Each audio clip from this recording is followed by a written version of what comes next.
नमस्कार साथियों, स्वागत है आपका अपने YouTube चैनल भाषा निकेतन में। साथियों, हम बात करेंगे हिंदी भाषा एवं साहित्य का वस्तुनिष्ठ इतिहास, जो पुस्तक सरस्वती पांडे एवं गोविंद पांडे जी की है। इससे साथियों हम पढ़ रहे हैं व्याकरण में विकारी अविकारी शब्दों में। आज विकारी शब्दों में शुरू करेंगे सर्वनाम। तो देखते हैं, सर्वनाम प्रयोगों के अनुसार सर्वनाम के भेद हैं 6। सर्वनाम इधर हैं और इनकी परिभाषा में उदाहरण दिया है।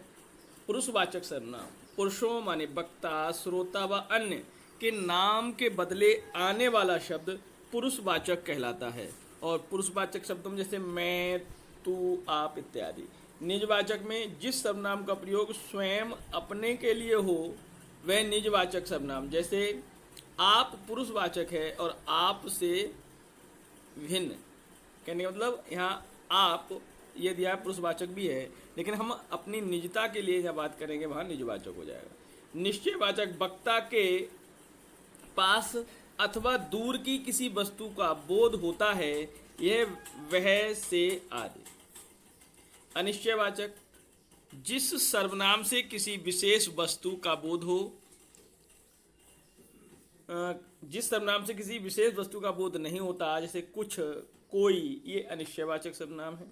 संबंधवाचक में जिससे वाक्य में किसी दूसरे सर्वनाम से संबंध स्थापित किया जाए, जैसे सो।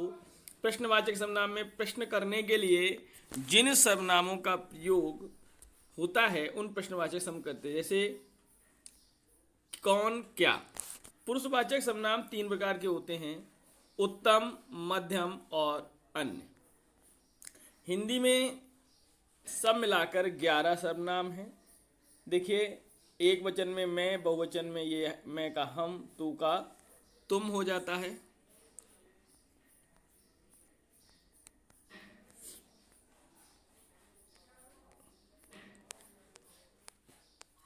उसी तरीके से यह का बहुवचन में ये, वह का बे, सो का से, आप का आप, जो का जो, कौन का कौन, क्या क्या, कोई कोई, कुछ कुछ।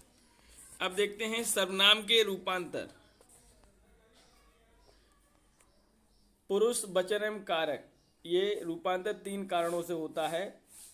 पुरुष, वचन और कारक का, कारक के आधार पर सर्वनाम। सर्वनाम में लिंग के कारण रूपांतर नहीं होता है। सर्वनाम में केवल 7 कारक होते हैं। अब बात करेंगे विशेषण। कामता प्रसाद गुरु के आधार पर विशेषण के भेद एवं उपभेद इस प्रकार हैं।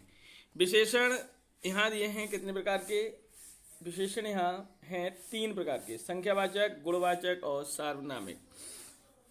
संख्यावाचक हैं निश्चित संख्यावाचक, अनिश्चित संख्यावाचक और परिमाण बोधक। यहाँ परिणाम कर दिया है।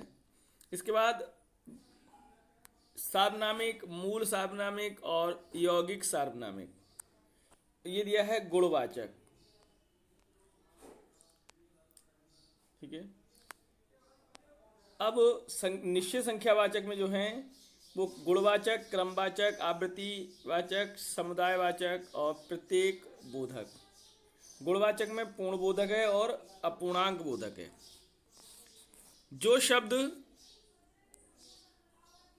विशेषण शब्द की विशेषता बताए उसे प्रविशेषण कहते हैं।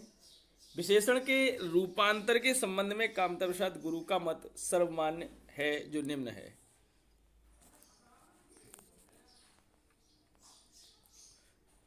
हिंदी में आकारांत विशेषणों को छोड़कर दूसरे विशेषणों में कोई रूपांतर नहीं होता, परंतु सब विशेषणों का प्रयोग संज्ञाओं के समान होता है।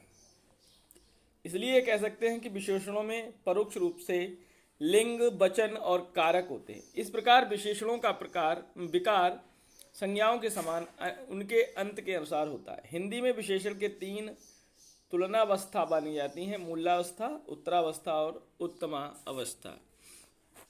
अब बात करेंगे हम क्रिया। क्रिया के मूल को धातु कहते हैं। व्युत्पत्ति के दृष्टि से धातु के 2 भेद हैं, मूल धातु और यौगिक धातु। यौगिक धातु 3 प्रकार से बनते हैं। धातु में प्रत्यय जोड़ने से सकर्मक तथा प्रेरणार्थक धातु बनते हैं। संज्ञा या विशेषण में प्रत्यय जोड़ने से नाम धातु बनते हैं और एक धातु में 1 या 2 से अधिक जोड़ने पर संयुक्त धातु बनते हैं। क्रिया के भेद देखते हैं। क्रिया के भेद रचना की दृष्टि से दो प्रकार के हैं, अकर्मक और सकर्मक क्रिया।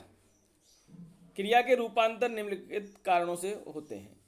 वाक्य के आधार पर कैसे? जिससे यह जाना जाता है कि वाक्य में कर्ता के विषय में विधान किया गया है या कर्म के विषय में अथवा भाव के विषय में। काल, जिससे क्रिया के व्यापार का समय तथा उसकी पूर्ण या अपूर्ण अवस्था का बोध हो, हम उसको काल के रूपांतर के आधार पर देखते हैं। अर्थ या भाव, क्रिया के जिस रूप से विधान करने की रीति या प्रयोजन का बोध होता है उसे अर्थ कहते हैं। पुरुष 3 पुरुष होते हैं, लिंग 2 लिंग होते हैं और वचन 2 वचन होते हैं। वाक्य में क्रिया के लिंग, वचन तथा पुरुष के निर्धारण करने का प्रयोग कहा जाता है।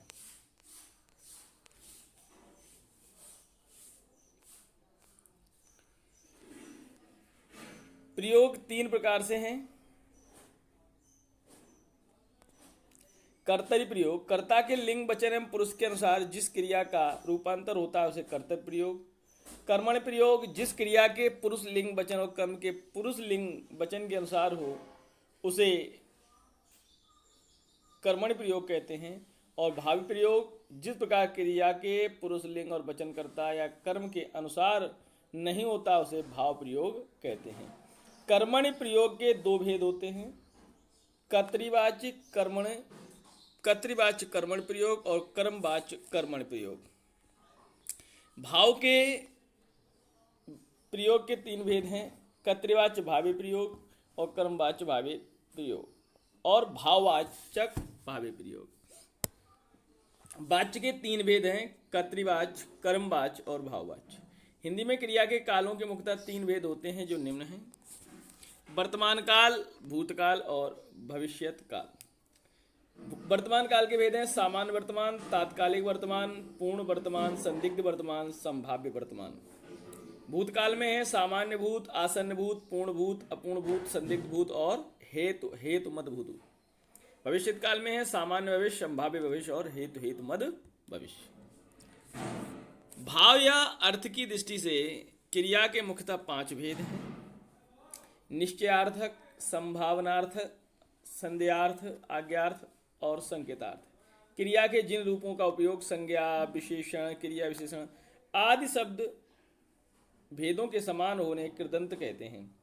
रूप के अनुसार कृदंत 2 प्रकार के हैं: विकारी कृदंत, अविकारी या अव्यय कृदंत।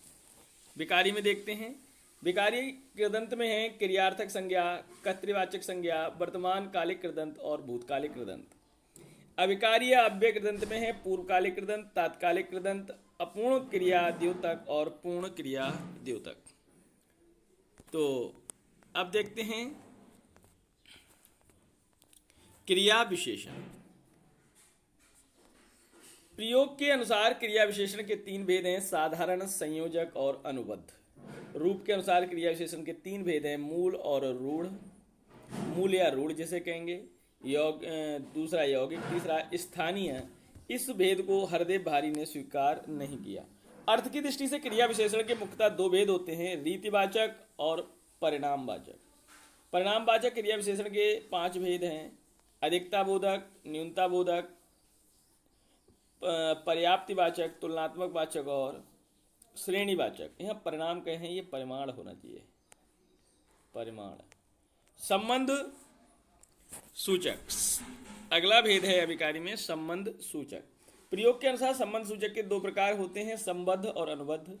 व्युत्पत्ति के अनुसार संबंध सूचक 2 प्रकार के होते हैं: मूल और यौगिक। समुच्चय बोधक, समुच्चय बोधक अवयवों के मुख्यतः 2 भेद हैं: समानाधिकरण और व्याधिकरण। समानाधिकरण समुच्चय के मुख्यतः 4 भेद हैं। कौन कौन से? संयोजक, विभाजक, विरोध दर्शक और परिणाम दर्शक। तो संयोजक में है और, वा, एवं, तथा भी। विभाजक या, वा, अथवा, किंवा, की, या, क्या क्या। विरोध दर्शक पर, परंतु, किंतु, लेकिन, मगर, वरन, बल्कि। परिणाम दर्शक इसलिए, सो, अतः, अतएव। ये हो गए समानाधिकरण। व्याधिकरण में भेद कारणवाचक, उद्देश्यवाचक, संकेतवाचक और स्वरूपवाचक। कारणवाचक में क्योंकि, जो कि, इसलिए। उद्देश्यवाचक में कि, जो, ताकि, इसलिए कि। संकेतवाचक में जो, तो, यदि, तो, यद्यपि, तथापि, चाहे, परंतु। स्वरूपवाचक में कि, जो, अर्थात, यानी, मानो।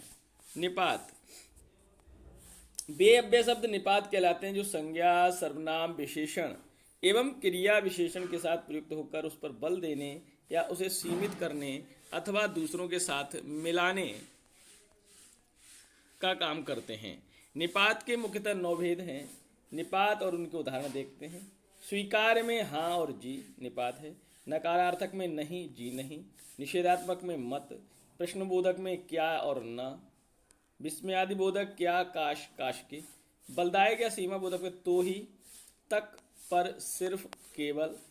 और तुलना बोधक में सा। और अवधारणा बोधक में ठीक, लगभग, करीब। और आदर बोधक में आपका जी। तो साथियों, हमने आज विकारी और विकारी शब्दों पर चर्चा की। आज के लिए हम इतना ही रहने देते हैं, क्योंकि अगले वीडियो में हम शुरू करेंगे समास प्रकरण। तो समास को समझेंगे। तो आज के लिए बस इतना ही।